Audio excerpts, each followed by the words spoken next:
All right, what's going on, boys? This is Matt from EMFC here, back again today with a brand new Sea of Thieves tips video on how to complete the Skeleton Fort missions quickly and effectively. Me and my buddy Anthony, as you can see here on the screen, I started recording after we completed the full thing because it took us about an hour and a half. It is a grind, but it is worth it. As you see, we're opening up the secret room in the fort, and you basically get so much loot. We got like 4 skulls, like 5 crates. It was insane. But we're going to back it up and just explain to you the whole Skeleton Fort thing, how to complete it quickly, all that stuff. And you'll just have us driving back to the outpost, basically, or sailing back and cashing in our stuff. So you can watch that if you'd like. But let me get into it. If you don't know what a Skeleton Fort mission thing is, if you look into the sky in Sea of Thieves, at random times there will be smoky skull clouds, basically. So you might think, oh, it's cool, like aesthetic. Oh, they put like a skull in the sky. No. You need to sail straight for the skull. It'll have blinking green eyes, so you'll know that it is actually a mission for the Skeleton Fort. But basically, once you reach the island, you're going to be bombarded by skeletons. This is basically like a free-for-all thing, so any ship can see the skull in the sky. So you're going to want to make sure you look out for other ships as well as you're sailing towards it. But once you get there, it'll be one of those outposts that you see around, basically. Sometimes when you go to them, they'll be empty, but when there's a skeleton over it, it'll be full of an army of skeletons, basically trying to defend this loot. So once you approach it in your boat, you're basically going to be bombarded by like 18 cannonballs. So what you want to do is sail a little bit far away from the outpost as you come in. Try to dodge as many cannonballs as you can. And as you can see, we basically pulled straight in onto the beach. Now for us, we thought that was the best idea because once you get onto the beach, the cannonballs stop shooting. Once you get a certain like close, like they can't shoot you, basically. So once you get, we basically parked it inside the fort. So they couldn't really shoot us with any of the cannons once we got there, which was good for us. And another bonus is once you like park it on the beach, even if they do shoot your ship again or someone comes and starts shooting cannonballs at your ship, you don't really flood because there's not enough water below your boat to flood your boat. So basically you're good there. So we thought this was the best idea. Basically once you get there, you park it on the beach and then start repairing below. And also having the ship there is good for you because you can use the ammo box on your ship to switch between guns and also collect ammunition. If you didn't, you'd have to go on top of that outpost that you see on the screen right now at the top. And that's pretty hard when there's about 20 skeletons chasing you. But once you do that, we thought that was the best idea, and it worked for us. So if you want to do that, you could try it that way. If someone starts shooting at you with cannonballs, even when you're parked on the beach, all you want to do is run towards the outpost or the stand that they're on with the cannon, and basically run up, and the skeleton will get off the cannon and start fighting you in the tower.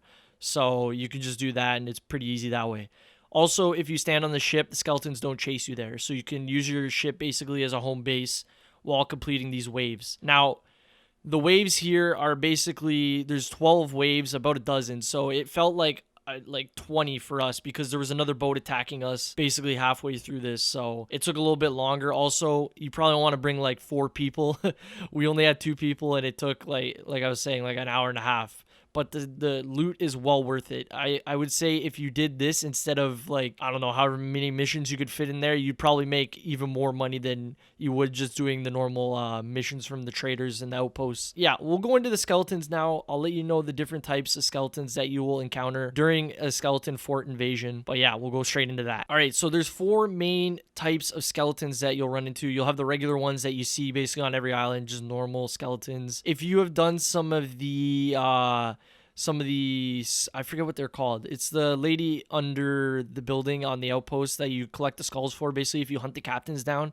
I forget what those missions are called, but for them, if you notice when you're fighting to get the boss and the skull, for those, basically you'll encounter some of these skeletons as well, but for the outpost, you'll see them 100%. So you have the regular ones, like I said. Secondly, you have the gold skeletons, which are partly covered in like melted gold, basically, so they have some armor. So what you want to do is you want to make sure you have a gun on you because cutlasses are ineffective against them, so you don't want to use your sword at all. But you want to make sure you lure these ones into water.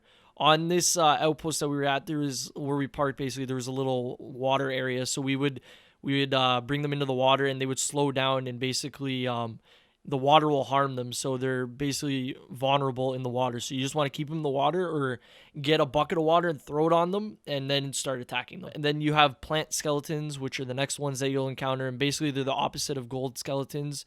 They'll have plants growing on them, and you don't want to use guns against them. Basically, you want to use your swords. They do extra damage, and if they stand in water, they will become more strong. So you don't want them in water, the plant ones. And lastly, we do have the shadow or black skeletons, which you'll basically be able to tell as when they're running, you'll see like a foggy mist around them basically. And you want to think of these skeletons as basically vampires. So at night, they're like invincible. You cannot do anything to them unless you run up with a lantern, but I wouldn't suggest that at all. It doesn't really work. You can only like stun 3 or 4 of them.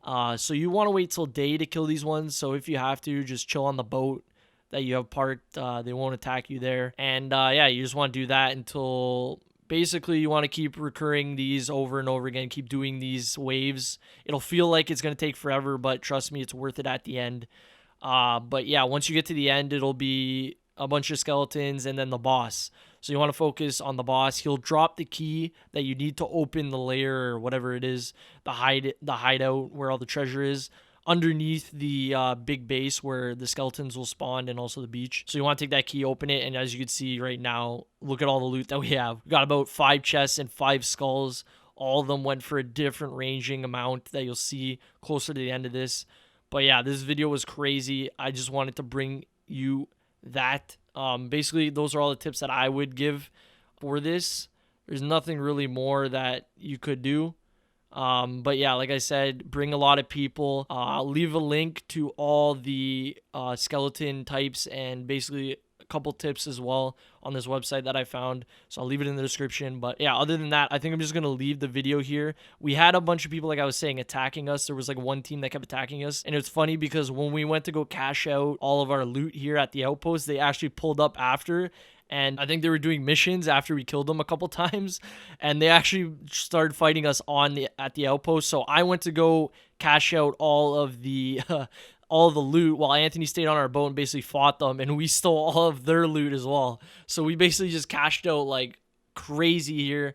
I'll leave a link to Anthony's channel in the description as well, but I thought this was funny. I thought I would bring it to you. Yeah, I'm just gonna leave it here. I hope you guys enjoyed the tips. If you have any questions about the skeleton forts or anything, leave it in the comments and I'll try to answer all your questions. Remember to leave a like if this helped you out with the skeleton forts, and let me know in the comments if you guys got any good loot from it. Let me know what you got. Remember to subscribe as well. It helps the channel out a lot. We're going to be bringing more videos between me and Eric. We got Sea of Thieves, more videos. We got MLB The Show. We got a co-op campaign walkthrough of A Way Out with me and Eric in the videos. So look out for all that good content coming to the channel very soon. I'm going to leave the video here because we did get into 2 more basically pirate battles after this while we were cashing out. Like I said, Anthony was defending the boat, but after that, we also got into 1 more battle. So I'm just going to leave it running. So I've been Matt from EMFC. Hope you guys have a good day, and I'll see you in the next one.